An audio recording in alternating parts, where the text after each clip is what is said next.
যারা গুমের আইন নিয়ে আমরা গুম চাচ্ছি না, গুমের বিচার চাচ্ছি না বলছেন, তাদের জন্য বলছি এই আইনটা ভালো করে পড়ে দেখবেন। এই বিলটি পাশ করা প্রসঙ্গে মাননীয় আইনমন্ত্রী যে কথাগুলো বলেছেন, আমার কাছে এটা অনাহুত এবং এইটার সাথে আমি এটাকে সম্পৃক্ত মনে করি না। এই অংশটা না বললেই ভালো হতো।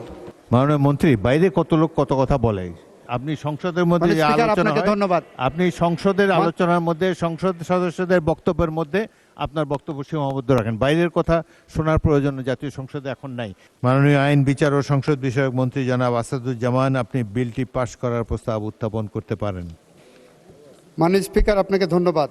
মাননীয় স্পিকার, এই বিলটি পাশ করার আগে আমি একটা বাক্য আপনার সামনে, কয়েকটা বাক্য মাননীয় বিরোধী দলীয় সদস্যদের সহ এই সংসদে উপস্থাপন করতে চাই।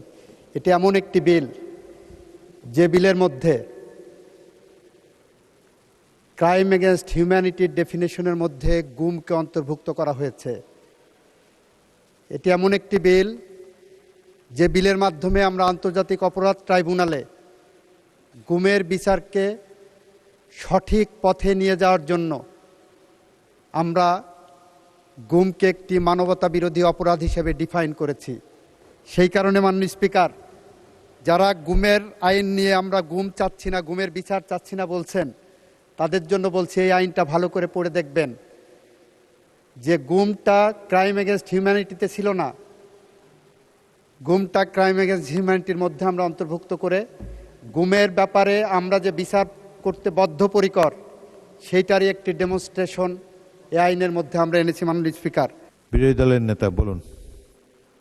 মাননীয় স্পিকার, আপনাকে ধন্যবাদ।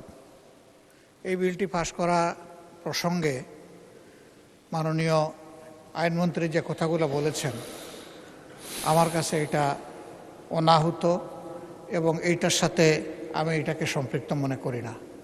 এই অংশটা না বললেই ভালো হতো। ওই নির্দিষ্ট সময় যখন আসবে তখন আলোচনায় আমরা অংশগ্রহণ করব। এখানে এই ব্যাপারে আর কিছু বলতে চাচ্ছি না। ধন্যবাদ আপনাকে। মাননীয় আইনমন্ত্রী, এই সম্পর্কে তো কেউ আপত্তিও দেয় নেই। আপনি যে সর্বশেষ যে কথাটি বললেন, কোনো আপত্তি তো এই সংসদে কারো কাছ থেকে শুনি নেই আমরা। আপনি কিছু বলবেন? আইনমন্ত্রীকে মাইক দিন। বাইরে গুমের বিচার করার ব্যাপারে এই সরকারের সদিচ্ছাকে অনেকে প্রশ্ন তোলার চেষ্টা করেছেন। সেই কারণে এই বিলটাকে আমরা উপস্থাপনের আগে আপনার সামনে ক্লিয়ার করলাম যে আমরা গুমের ব্যাপারে, গুমের বিচার ব্যাপারে কতটা কমিটেড।